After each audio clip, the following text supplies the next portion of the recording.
فاتحہ۔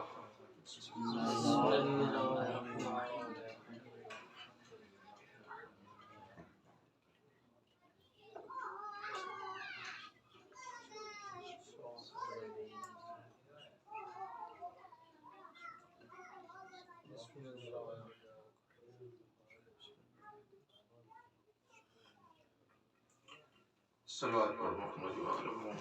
اللهم صل على محمد وآل محمد۔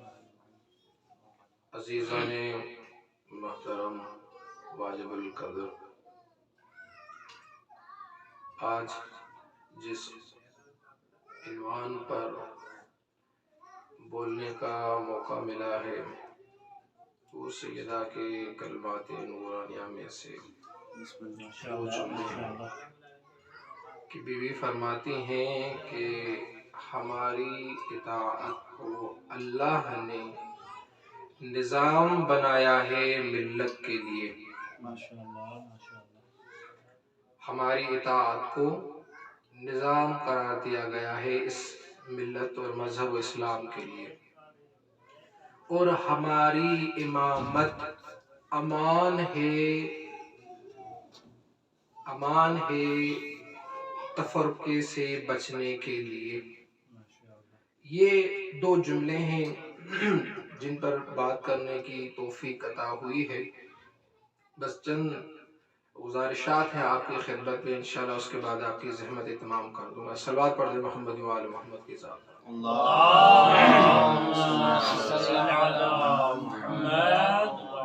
بات لمبی کرنے کا میں عادی نہیں ہوں، آپ توجہ دیجیے گا، انشاءاللہ مختصر عرض کرتا چلوں گا مطالب کہ اللہ نے انسان کو بھی پیدا کیا ہے اور حیوان کو بھی پیدا کیا ہے۔ اب ہیں دو چیزیں، ایک حیوان دوسرا انسان۔ اب جب دو چیزیں ہیں تو اس میں فرق بھی ضرور ہوگا۔ تو فرق کیا ہے اس میں؟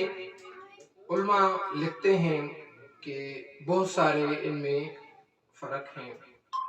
ان میں سے یہ بھی فرق ہے کہ انسان نظام کے تحت چل سکتا ہے مگر حیوان نہیں چل سکتا۔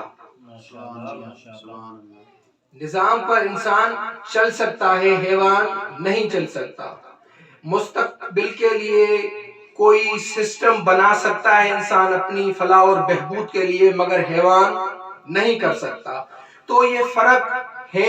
اور الشفا والے ابو علی سینا نے فلاسفر ہیں، انہوں نے لکھا ہے کہ انسان اور حیوان میں یہ فرق بھی ہے کہ حیوان اپنی غذا کے لیے، رزق کے لیے جھک جاتا ہے، انسان اٹھا کر کھاتا ہے۔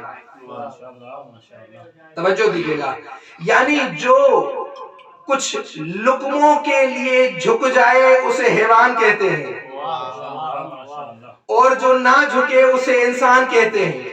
توجہ دیجیے گا، اب کوئی ریال اور ڈالر دیکھ کر اپنا ضمیر بیچ دے تو وہ انسان نہیں ہو سکتا، حیوان ہے۔ کیوں اللہ نہیں چاہتا کہ تو جھکے مگر انسان اٹھا کر کھاتا ہے؟ کیوں کہ اللہ کو پسند ہی نہیں ہے کہ اتنا بڑا معجزہ، کائنات کا سب سے بڑا معجزہ اللہ کا انسان ہے، اور انسان ایک چند لقموں کے لیے اپنی سر کو جھکا دے۔ اللہ سے یہ برداشت نہیں ہوا تو اللہ وہ کیسے برداشت کرے گا کہ چند ڈالروں کے نزدیک ایک فاسق حکمران کے آگے جھک جائے؟ تو یہ کیسے ممکن ہے کہ اتنا بڑا معجزہ انسان کچھ چند لقموں کے لیے، کچھ ڈالرز کے لیے ایک فاسق حکمران کے آگے اپنا سر تسلیم خم کر دے؟ تو اللہ نے چاہا کہ یہ میں نہیں چاہتا کہ تو کسی فاسق کے آگے جھک جائے، تو خداوند قدوس کو پھر کیا ہے نظام انسان کے لیے؟ اللہ نے کہا اطیعوا اللہ، کہ یہ میں چاہتا ہوں کہ تو بڑا معجزہ ہے میرا، میں نہیں چاہتا کہ تو ذلیل و خوار ہو، تاکہ اب تو میری اطاعت کر۔ کیوں؟ میری اطاعت ہی وہ چیز ہے جو رسوائی سے عزت دلاتی ہے، میری ہی اطاعت ہے جو پستی سے ہستی تک لے جاتی ہے، میری ہی اطاعت ہے جو ذرہ سے در نجف بناتی ہے، یہ میری اطاعت ہے جو انسان کو بلندیوں تک لے جاتی ہے۔ اب اگر تو میری اطاعت کرے گا تو میں تجھے ایسا انسان بنا دوں گا کہ تو نجف میں رہ کر، کرائے کے گھر میں رہ کر اگر فتویٰ دے گا تو تیرے لاکھوں جانثار ہوں گے،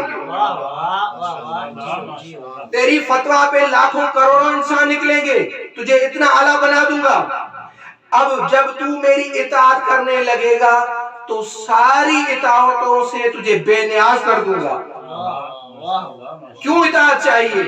تاکہ اللہ چاہتا ہے کہ تو میری اطاعت کرو، باقی ساری اطاعت سے تجھے بے نیاز کر دوں، تو کسی کا محتاج نہ ہو۔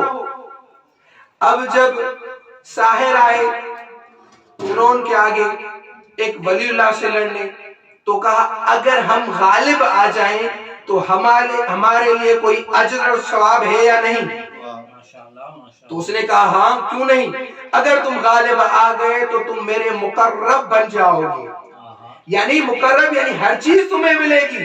تو یعنی طاغوت کی اطاعت میں تھے تو محتاج تھے، توجہ فرمائیے گا، طاغوت کی اطاعت میں تھے تو محتاج تھے، جب اللہ کی اطاعت میں آئے، ایمان لے آئے، تو اب اسے فرعون کہہ رہا ہے تمہارے ہاتھ بھی کاٹوں گا، تمہارے پاؤں بھی کاٹوں گا، تو اب وہ کہنے لگے اب ہم تیرے محتاج نہیں، اب ہم تیرے محتاج نہیں، تیری کوئی فکر نہیں، تیرا کوئی خوف نہیں، کیونکہ تیری طاغوت کی اطاعت سے نکل کر ہم اللہ کی اطاعت میں چلے گئے۔ یہ ہے نظام اطاعت۔ اب میرے اللہ تو کہتا ہے کہ اطاعت کر، اطاعت کر، میرے اللہ نہ تو جسم رکھے، توجہ چاہتا ہوں، میرے اللہ تیری اطاعت کیسے کریں؟ تو نہ جسم رکھے، نہ رنگ رکھے، نہ کوئی روپ رکھے، تو بتا ہم تیری اطاعت کریں تو کریں کیسے؟ تو جسم و جسمانیت سے پاک و منزہ ہے، نہ تیری میل ملاقات ہوتی ہے، نہ کوئی گفتگو کی بات ہوتی ہے، نہ ہم تجھ تک پہنچ سکتے ہیں، تو اطاعت کریں تو تیری کریں کیسے؟ تو اللہ نے کہا آگے بھی تو پڑھ قرآن کو، اطیعوا اللہ و اطیعوا الرسول، میری اطاعت کر اور میرے رسول کی اطاعت کر۔ اللہ پاک پھر تیری اطاعت کیسے ہوگی؟ من یطع الرسول فقد اطاع اللہ،